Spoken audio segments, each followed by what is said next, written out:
So I got my new loom and I wanted to try a new project, and so I'm going through some videos to make for this new project, you know, calculating warp and weft and other things. But before I even start to calculate anything, I really need to know what is it that I wanted to do. And so I'm thinking I'm going to do face cloths. They're small, I'm just going to do plain weave, nothing fancy. But I wanted to try something called Rosepath. And Rosepath, it's a type of overshot, basically. And it is a different way of weaving than your regular plain weave, where you just, you kind of follow a pattern. You're going to notice that it says on the sides something called tabby, which is your plain weave. But you're intersecting plain weave picks in between the actual pattern. So I want to show you an example of what that looks like, and then I'm going to take a pattern and actually draw it out to see what I will actually get for one of my face cloths. Because again, you can change colors and so forth, and that, obviously allows you to have various designs. Okay. Now, if you look here, the previous weaver that basically sold me this loom had made this. She holds pins on it, but basically these are all examples here, okay, of Rosepath weaving. So I'm thinking of doing the tulip one myself, perhaps, or one that's a flower type. Actually, I think they showed a different flower type I was looking at here, if I recall. Let's see here what we got. Oh, it's this one here. I think I was looking at doing this particular one here, for example. And there's different designs. And so when you actually look at the draft, one side will look like this. The other side will be the opposite. So if I show you on the other side, for example, not able to really twist this let's try and find a different one here so I don't get pins involved. You'll notice that on the other side where it was actually colored in as the flower, on this side the flower basically happens to be white. Okay? So if you can see that a little bit better there. All right. So you will have the opposite imprint on the other side. Okay, so let's take a look. I did a previous video basically on weaving drafts. You may want to take a look at that before we get into a little bit more complicated of a weaving draft. All right. But basically, I got this pattern out of 8 Shack Patterns. Okay, and it was on page 32. Okay. So again, you're going to be seeing, I'm going to be trying to do number 128.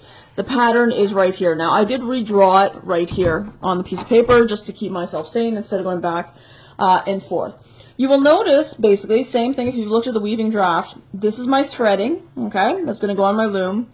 This is the treadles. If I have a floor loom, I happen to have a table loom, I'm going to be using levers instead. So these will be the various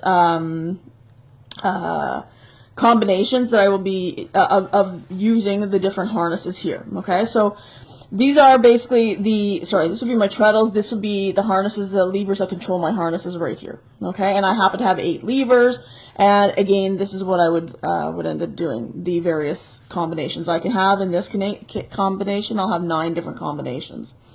The draft basically shows me my tabby, so it would be number 1 and 2 are my tabby. Okay, and then it's telling me I'm going to do number 3 once, 4 once, 5 will be twice, and so on and so forth all the way down. In total, I will have basically to do this snowflake, I will have 15 lines of a pattern, but keep in mind, okay, in the actual, when you read the actual pattern, it has some instructions. One of the instructions tells me, follow the treadling from bottom to top. So when I start weaving, I'm weaving from here to here, because typically, when we look at actual drafts, we usually start from the top and we work our way down this way, okay? Now, again, there's nothing wrong in this particular design because of the fact that it is symmetrical, so I would still get the exact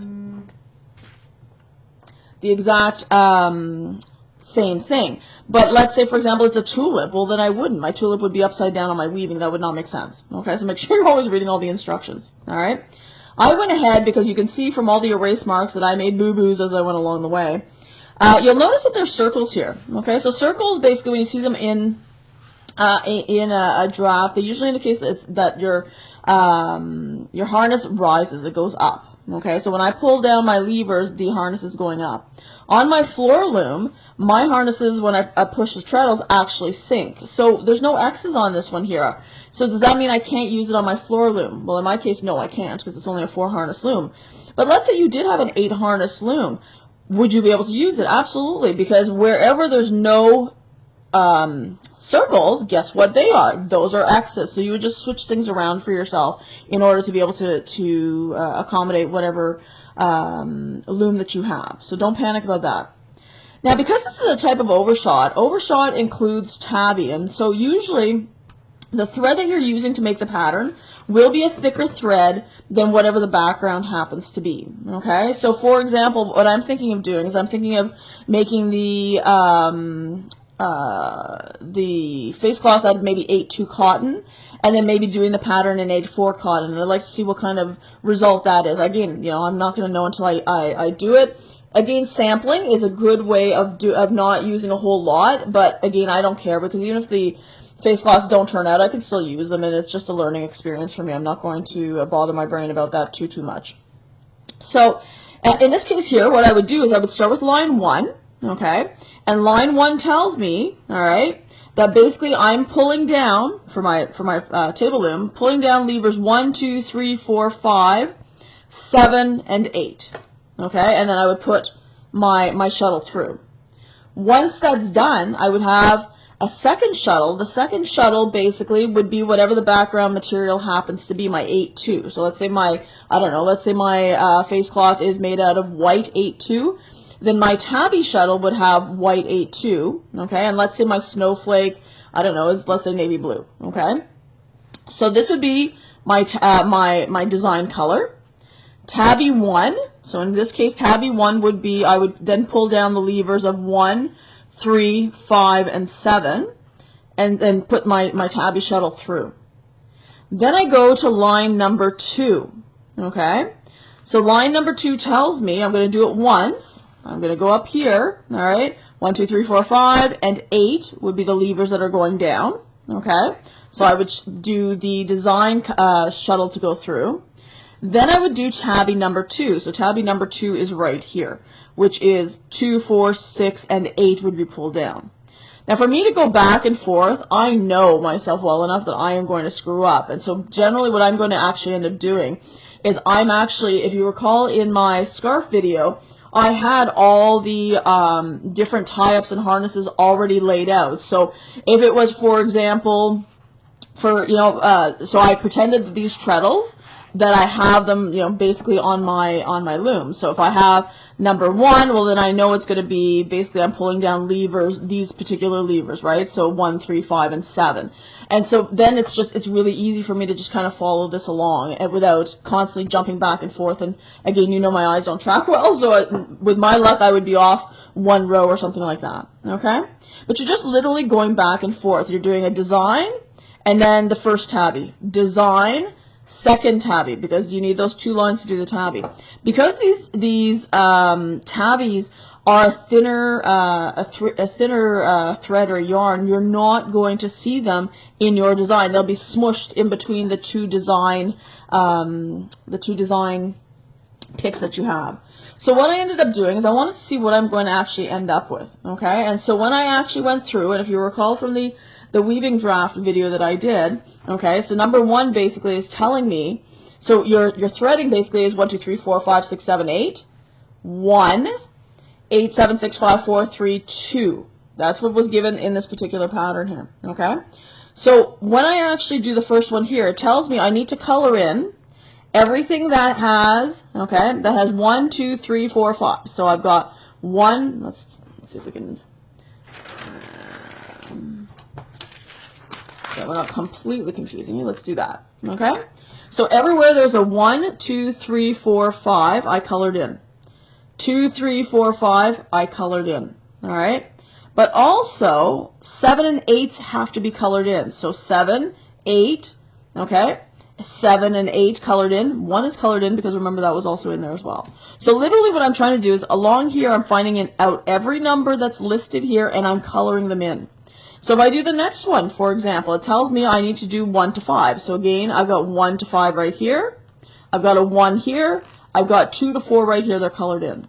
But also on that line, it tells me I need to color in number 8. So again, number 8 is colored in. Number 8 is colored in. And I worked my way down, okay, to keep doing this. In the end, I got this pattern, and I'm like, wait a sec. This is not the pattern I want, because if I actually look at the picture, it's the other way around. This should be colored in. The snowflake is colored in. The background should not be colored in. But again, remember, as I showed you at the beginning, if I do the reverse on the reverse side, it does have the actual design color thread that I use is what's going to be coming up. It's just that I may not necessarily see it on the side that I'm weaving it, and it looks like I probably will not see it. I'll see it on the other side, which again, not the end of the world, but again, I haven't done Rosepath before, so what I'm going to do is we'll learn together and see how it goes. So you can watch me do it, watch me screw up, so that you have hopefully an easier time of it. So the next thing I want to basically do is that I want to look at, I'm thinking of doing basically four towels. So I need to calculate the warp and weft amount of threads that I need, which will be in the next video that we'll be doing. And so I'm thinking that I'm going to do the first face cloth, and each face cloth, typically a face cloth size is about 12 by 12 inches is what I can see online. And so the first one I'm going to take, okay, page 128, page 32, that's the snowflake one here. And I'm thinking that I'm going to do like a pattern of snowflake at the beginning, a pattern of snowflake at the end. So the snowflake at the first half right down here, I'm going to have to start from the bottom and go to the top. But you got to remember that on the other side, on this side here, it's going to be the reverse thing. So you're going to have to go backwards, which is really nice, because then when I do the top part here, I'm literally going when I do the top part right here, I'm going to be following this one instead. Okay, so I'm not having to rewrite anything, which is really nice. I'm thinking the next one I'm going to do is on page 108. It's going to be a flower. Okay, then I'm going to be doing some sort of Christmas tree one here, and this one's just going to be plain weave. I have a sewing machine that does embroidery.